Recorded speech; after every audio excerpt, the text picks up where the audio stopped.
Tony, I was going to start this interview and I was going to tease you a little bit, and I was going to say, of all the regrets in your professional career, I'm sure never qualifying for the World 100 had to be #1 on the list. But then I talked to somebody that knows you and they go, he actually is kind of bummed that he never made a World 100. Where does that rank on the list? It's pretty damn high, in all honesty. I mean, especially when you own the racetrack, but it's, you know, I led the Dream, and Scott Bloomquist and I had one of the best duels at a Dream that I've ever seen.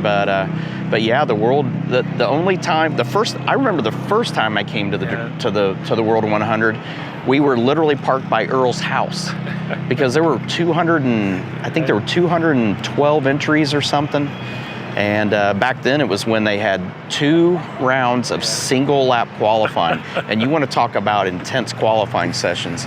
But yeah, I got to run a non-qualifier feature. That was as close as I got. So didn't even get to the program to run a heat race. But it's cool, and it just shows that you know, the World 100 by far is, I feel like, one of the hardest races to make for sure. Somebody told me also, I've been talking to all these people that know you, that maybe there's a chance you would run a dirt late model again. Is there any truth to that?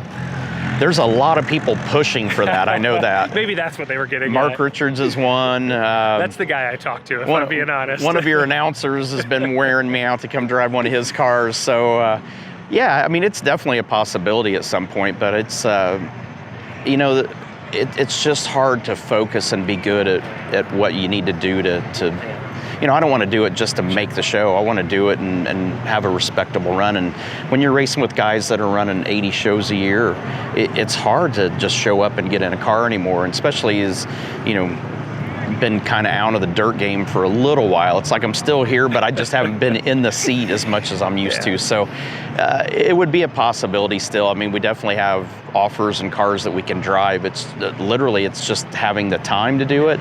And at this point in my life, honestly, at 54, I would have to go to a gym to get back and get race fit again. But you know, it was easy when I was racing 3-4 nights a week, but you know, now when I'm racing for 3 or 4 seconds and doing that 2 to 4 times a day, you know, run-wise, you're just not race fit to do it like these guys are doing. I mean, look at Dale McDowell after his heat race that he won, and he was huffing and puffing. He was looking for an oxygen bottle. So it just tells you how physically demanding it is, and it gives you even, you know, hopefully the fans have a greater respect for what these drivers are doing in the race car. I mean, you see how physical it is and how hard these guys are having to work in the cars. I was curious. You told me when I saw you yesterday, you're flying solo. Your beautiful wife, Leah, your son, Dom, is not here. And I was wondering, well, will he get more sleep this weekend, or do the late nights of the World 100? Where does it, do you get more sleep, less sleep? Which is it? Well, it's a moving target. It is all dependent on what the racetrack looks like at the end of the night. Good point. That is going to dictate my whole evening.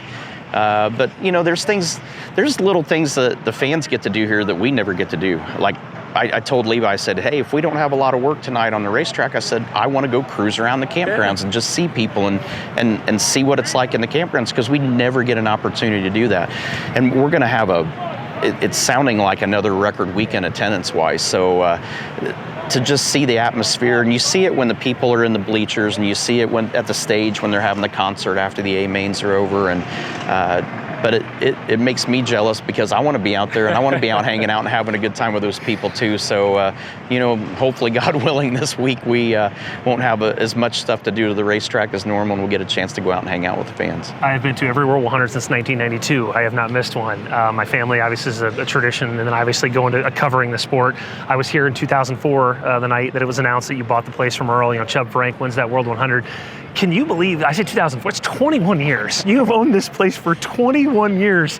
As you sort of reflect on that, can you believe it's been that long? And I guess the same question, can you believe it's been that long that you've had it already? It seems like 10 years ago. Yeah. But it's, you know, when we're working on the racetrack, I mean, it does seem like that long when we're working on the track, because I think about 21 years ago how we prepped the racetrack and what we had to do to make a good surface. And now I think about what we have to do now, and it's way less by theory, but it has to, the profile of everything has to be better, because cars are riding on bump stops and everything else. And so it's literally, as much as the cars are changing technology-wise, we're having to change how we prep the track to go along with it. But I think that's the one scenario where I realize the time of how long we've had Eldora, and just the different phases and stages that it's gone through. I remember watching you in a Steve Barnett car back in the day, right? And kind of growing and cutting your teeth and becoming so powerful and influential in international motorsports. But as we roll back to your short track roots and you look at short track racing right now, I mean, it is without question as popular as it's ever been. Yeah. Are you surprised at the level of popularity that specifically dirt track racing has ascended to? And how did we arrive here, you think? It's come a long way since those Dairy Queen days for you. Absolutely. And the Steve Barnett car days, right? I've had this discussion multiple times this week. I feel like dirt track racing is at its peak right now, the strongest that I've ever seen it. It doesn't matter whether it's late models, sprint cars, midgets, you name it. I feel like dirt track racing is as healthy as it's ever been.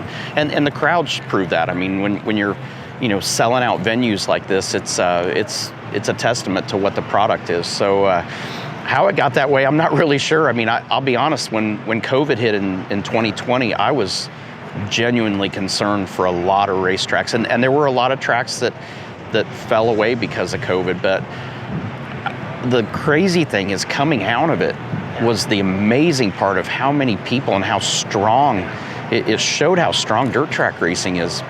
A lot of forms of motorsports just never and still haven't recovered from it, where dirt track racing not only thrived, it just kept growing from that and building from there. So like rocket fuel, COVID was. Absolutely. Almost in a way. People look at your life right now, right? Congratulations on your regular season NHRA championship, by the way. You're in NHRA now. You're a father now. I think some people ask, like, man, I wonder if Tony will stay involved in short track racing his whole life. Will we have an 80-year-old Tony Stewart who's always involved in some capacity in short track racing, do we think? If I lived to be 80 years old, yeah, absolutely. People need to never question this. The one thing that is at my heart is dirt track racing. Yeah. That part, I don't care what happens, I don't care what I'm doing, I don't care what I'm racing, where I'm racing. That is my number one passion, is dirt track racing. It always is, it's always gonna be that way. There's nothing ever in my life that's ever gonna change that. And that's something that my wife, Leah, she's known that from day one and respects that. She knows, I mean, that's part of the reason she didn't come this week. She knows there's long hours at the end of the day, and having a 9-month-old son that he's really good at smiling and flirting with the girls during the day, but he's a terrible sleeper at night. So this is not the place to bring him this week, but that's why she lets me come Wednesday night for 4 days in a row to come hang out at Eldora's, because she knows this is where my passion is. I think you're uniquely qualified to answer this question. Late model racing is my background, but as the GM of FloRacing now, I spend a ton of time around sprint car racing, right, and other forms of racing. People ask me this all the time, and I said, I'm gonna ask the owner of Eldora Speedway this.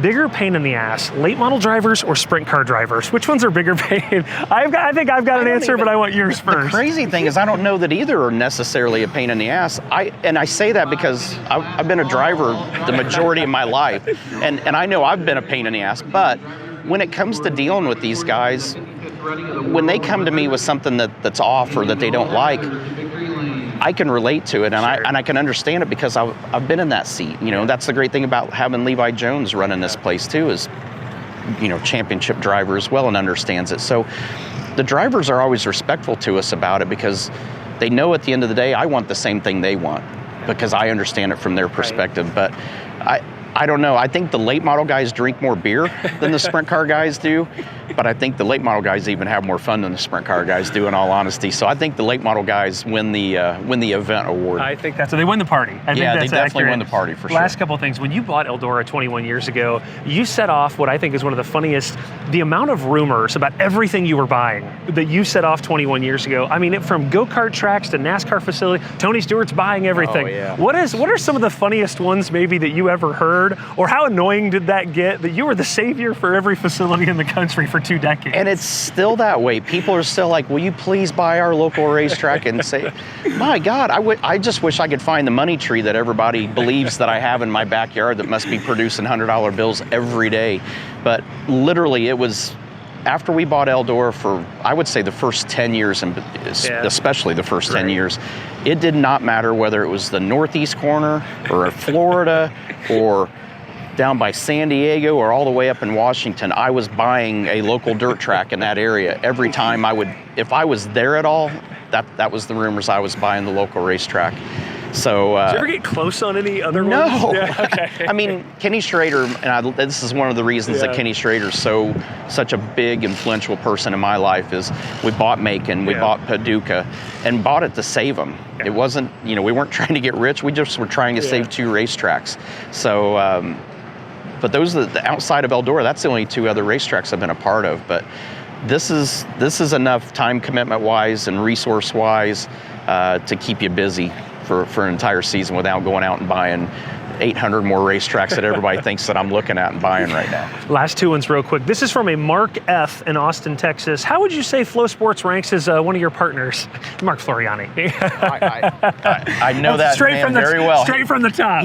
He's a great partner, and that's the great thing is he's been a part of this ride with us for a long time, and he's seen how all this has grown and how our relationship has grown as well. So we love what Flo does. I mean, I think Flo literally changed the game. I think, and we talked earlier about how short track racing and dirt track racing keeps evolving and growing. It is because of FloSports, in my opinion. Appreciate that. It's because of the forward thinking. I mean, there's things that you guys do at Flo that nobody's ever even thought of, and taking moments like this where we're talking with each other, and you're doing that throughout the day with multiple people. People just didn't do that, so the fans didn't have the access that they have now, and I think because of that access, now when you have big events, now the people want to just be there just to be a part of it. They don't want to just watch it at home. They want to be there to be a part of it. But there's people that can't, and that's where Flo is so important to our industry of bringing us to the people that can't come to the racetrack. I appreciate that. Final question, at least one comparison between fatherhood and driving a race car. How do they, give me one thing where they compare in some way? I can think of more things that they don't compare than things that they do compare. I can tell you a child is way more stressful than being in a race car. I would rather start on the pole of the World 100 here than I would have to watch my son about him, right? for 2 hours by myself.